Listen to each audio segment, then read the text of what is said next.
Hello friends. आज हम लोग भारत के संविधान में आर्टिकल 89 से 94 तक देखेंगे। टोटल 6 आर्टिकल्स हैं। तो स्टार्ट करते हैं आर्टिकल 89 से। आर्टिकल 89 है the chairman and deputy chairman of the council of states. Rajya Sabha के जो चेयरमैन होते हैं और डिप्टी चेयरमैन होते हैं उनके संबंध में प्रावधान है। जो वाइस प्रेसिडेंट ऑफ इंडिया होते हैं वो x official chairman of the Rajya Sabha होते हैं। वाइस प्रेसिडेंट होने की वजह से वो राज्यसभा के चेयरमैन होते हैं। जो व्यक्ति वाइस प्रेसिडेंट ऑफ इंडिया होगा वही राज्यसभा का चेयरमैन होगा। राज्यसभा का चेयरमैन का कोई इलेक्शन नहीं होता है। वो प्रिसाइडिंग अफसर होते हैं राज्यसभा की, सारी मीटिंग्स को कंट्रोल करते हैं, लेकिन फिर भी वो राज्यसभा के सदस्य नहीं होते हैं। वो राज्यसभा के चेयरमैन होते हैं जस्ट बिकॉज वो भारत के उपराष्ट्रपति हैं। लेकिन एक डिप्टी चेयरमैन भी होते हैं राज्यसभा के, उनका इलेक्शन होता है और राज्यसभा के सदस्य ही इलेक्शन करते हैं। राज्यसभा के सदस्य ही वोटिंग करके इलेक्ट कर लेते हैं अपने में से ही एक मेंबर को। कोई मेंबर ही राज्यसभा का डिप्टी चेयरमैन होगा। चेयरमैन मेंबर नहीं होते, लेकिन डिप्टी चेयरमैन मेंबर ही होते हैं और उनका इलेक्शन होता है। राज्यसभा के सदस्य इलेक्शन करके एक सदस्य को डिप्टी चेयरमैन नियुक्त करते हैं और ये काम इलेक्शन जल्दी से जल्दी करना होता है बिना डिले के। कोई टाइम लिमिट नहीं दी है, लेकिन जल्दी से जल्दी इसको एक डिप्टी चेयरमैन इलेक्ट करना होता है। अगर कोई डिप्टी चेयरमैन के कार्यालय में कोई वैकेंसी है तो फिर राज्यसभा एक दूसरे व्यक्ति को डिप्टी चेयरमैन इलेक्ट कर सकती है और करेगी। अगर उपराष्ट्रपति यानी कि चेयरमैन अगर वो भारत के राष्ट्रपति का कार्य देख रहे हैं किसी वजह से, तो उस दौरान वो राज्यसभा का चेयरमैन का काम नहीं देखेंगे। और राज्यसभा के चेयरमैन को अगर हटाना है तो उसका कोई प्रोसीजर नहीं है। वो पहले आपको वाइस प्रेसिडेंट को हटाना होगा, तब वो ऑटोमेटिक राज्यसभा के चेयरमैन पद से हट जाएंगे। केवल राज्यसभा के चेयरमैन के पद से नहीं हटाया जा सकता। अगर वो उपराष्ट्रपति को हटाया गया उनके उपराष्ट्रपति के पद से, तो फिर वो ऑटोमेटिक राज्यसभा के चेयरमैन के पद से भी हट जाएंगे। जो जो इनकी पावर्स और फंक्शंस होते हैं चेयरमैन ऑफ राज्यसभा के, वो बिल्कुल सिमिलर होते हैं लोकसभा के स्पीकर वाले। और राज्यसभा के वो मेंबर तो होते नहीं है चेयरमैन, वो वोट भी नहीं कर सकते राज्यसभा में। लेकिन अगर पक्ष और विपक्ष में बराबर वोट्स बराबर हो गए, उस केस में कास्टिंग वोट वो दे सकते हैं और तभी वो वोट कर सकते हैं, अन्यथा उनको वोट करने का अधिकार नहीं है किसी भी बिल पे। अच्छा, एक पैन जरूरी तो नहीं है कि हर समय चेयरमैन या डिप्टी चेयरमैन उपलब्ध हो सिटिंग को प्रिसाइड करने के लिए। कभी कभी ऐसा हो सकता है किसी वजह से वो अनुपलब्ध हो, तो उस केसेस के लिए चेयरमैन एक नामित करते हैं पैनल वाइस चेयरमैन का। ये वाइस चेयरमैन है, डिप्टी चेयरमैन नहीं। वाइस चेयरमैन का एक पैनल नामित करते हैं जो चेयरमैन और डिप्टी चेयरमैन की एब्सेंस में प्रिसाइड करेगा राज्यसभा की मीटिंग को। ठीक है। जब वो व्यक्ति प्रिसाइड करेगा राज्यसभा की मीटिंग पे, तो उसके पास चेयरमैन वाले ही पावर होंगे।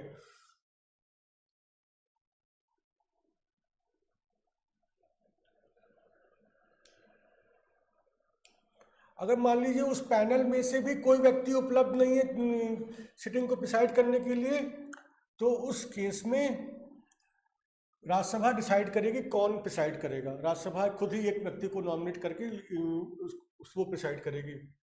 लेकिन मान लीजिए चेयरमैन और डिप्टी चेयरमैन की पोस्ट खाली है। ठीक है। अगर चेयरमैन और डिप्टी चेयरमैन की पोस्ट खाली है तो उस केस में जो वाइस चेयरमैन का पैनल बना हुआ है उसमें से कोई व्यक्ति प्रिसाइड नहीं करेगा।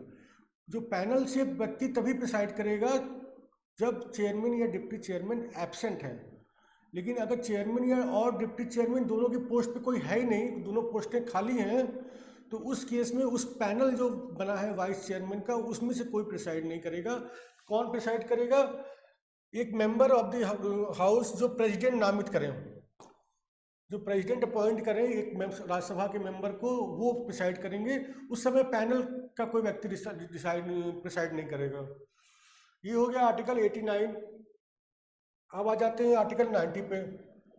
Vacation and resignation of and removal from the office of deputy chairman. Deputy chairman चाहे तो उनको पद छोड़ना होगा अगर वो मेंबर नहीं रहते राज्यसभा के। अगर किसी वजह से उनकी मेंबरशिप चली जाती है तो ऑटोमेटिक उनकी डिप्टी चेयरमैन की पोस्ट भी खाली हो जाएगी।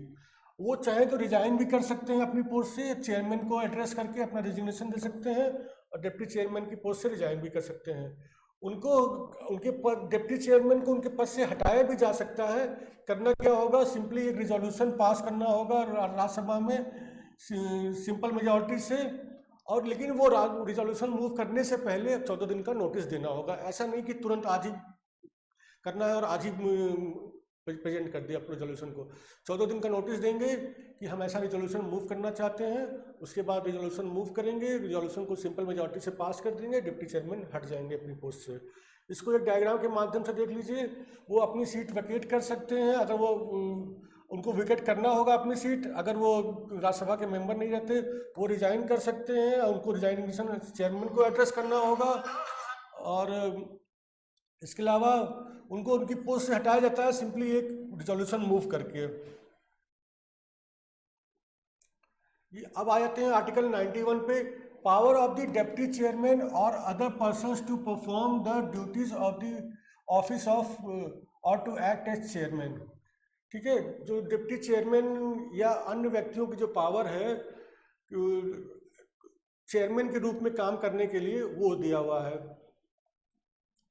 चेयरमैन आप जानते ही हैं मीटिंग्स को, राज्यसभा की मीटिंग्स को प्रिसाइड करते हैं, और कोई दूसरा व्यक्ति उनकी जगह कब प्रिसाइड कर सकता है।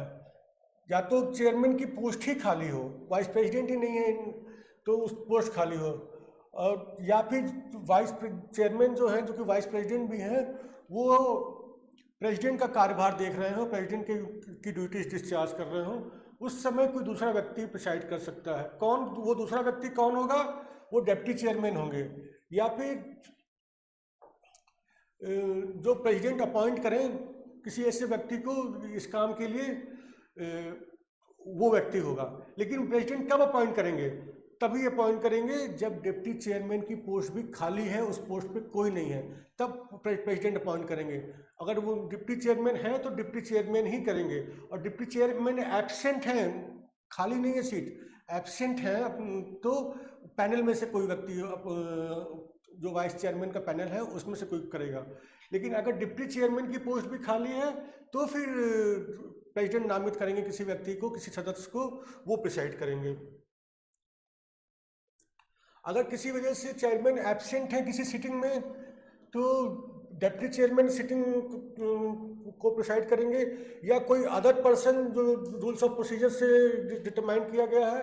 अगर डिप्टी चेयरमैन भी एब्सेंट है मान लीजिए, तो जो पैनल है उसमें से कोई व्यक्ति प्रिसाइड करेगा, कोई भी व्यक्ति उसमें से प्रिसाइड कर सकता है। और अगर डिप्टी चेयरमैन की अगर ये दोनों लोग भी नहीं है प्रेजेंट, तो फिर कोई अन्य व्यक्ति जो राज्यसभा डिसाइड करे वो प्रिसाइड करेगा। अगर एब्सेंट है ये दोनों कैटेगरी में से कोई व्यक्ति नहीं है उपलब्ध, तो फिर राज्यसभा डिटरमाइन करेगी कौन व्यक्ति प्रिसाइड करेगा मीटिंग में। अच्छा, अगर जब चेयरमैन प्रिसाइड कर रहे हैं राज्यसभा की मीटिंग पे, तो डिप्टी चेयरमैन एकदम ऑर्डिनरी मेंबर की तरह हैं, वो उसमें मीटिंग में भाग ले सकते हैं, वो सदन में बोल सकते हैं, वोटिंग कर सकते हैं, बिल्कुल ऑर्डिनरी मेंबर वाले सारे अधिकार उनके होते हैं, वो ऑर्डिनरी मेंबर की तरह फंक्शन करते हैं। यही चीज़ एक डायग्राम के माध्यम से है। कौन डिस्चार्ज करता है ऑफिस, चेयरमैन के ऑफिस के फंक्शंस।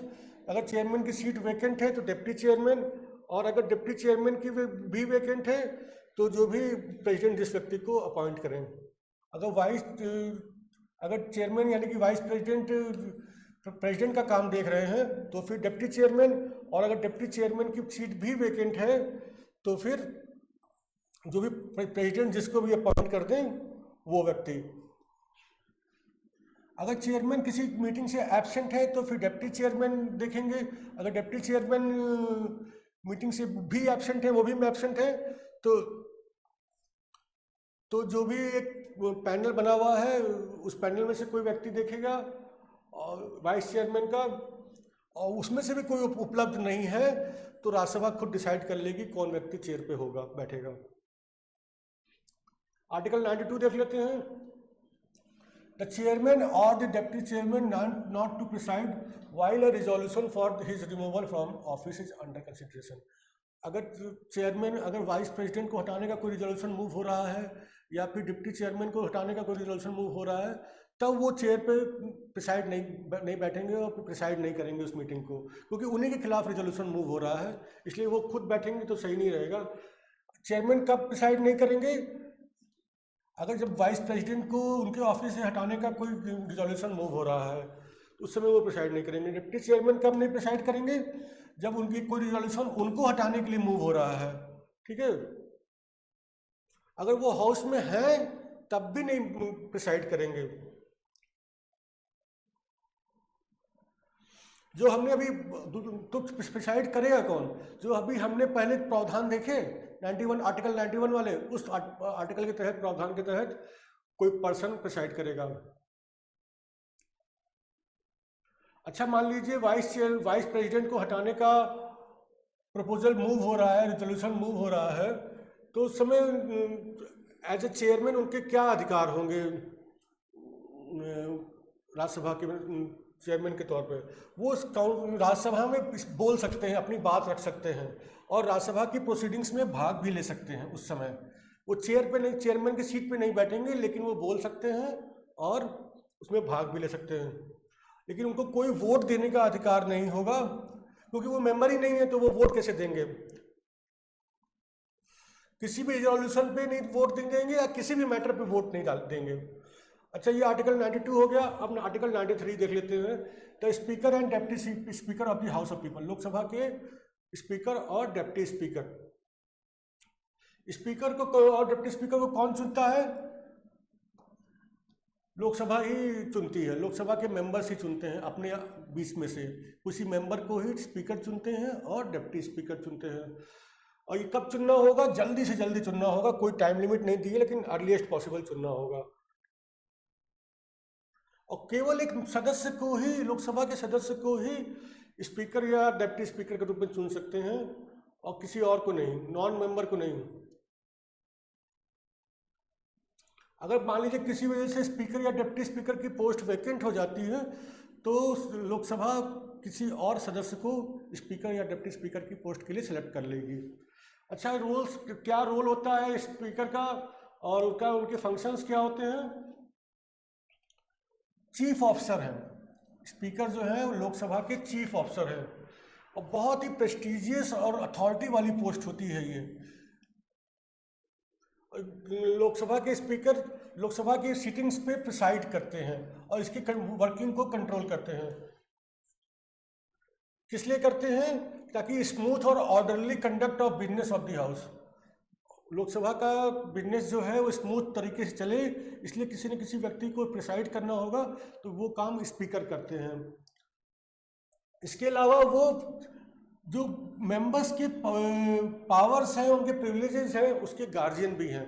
और हाउस और उसके जो कमिटी हैं उसके जो पावर्स हैं, हाउस के जो पावर्स हैं, उसकी जो कमिटियां हैं उसके जो पावर्स हैं, उसके भी गार्जियन हैं, उसको प्रोटेक्ट करने का काम भी करते हैं। कोई बिल, मनी बिल है कि नहीं, ये डिसीजन स्पीकर ही लेंगे।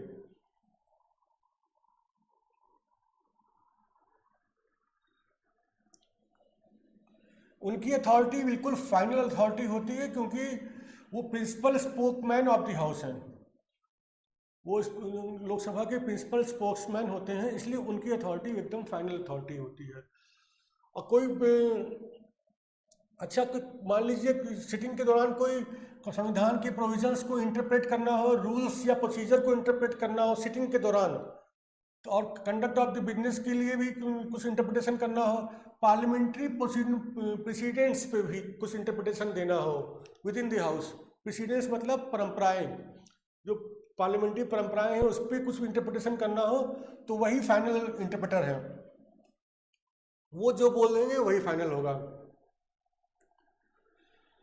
अच्छा, कोई मेंबर डिस्क्वालिफाइड है कि नहीं डिफेक्शन के ग्राउंड पे, उसने अपनी एक पार्टी छोड़ के दूसरे पार्टी में चला गया, उस ग्राउंड पे वो डिस्क्वालिफाइड है कि नहीं मेंबरशिप के लिए, ये डिसीजन भी स्पीकर ही देते हैं। सदन अगर मान लीजिए कोरम नहीं है, पर्याप्त नंबर 10% होता है, 10% सदस्य नहीं है सिटिंग में, तो फिर लोकसभा को अडजर्न या सस्पेंड करने का अधिकार भी स्पीकर के पास होता है।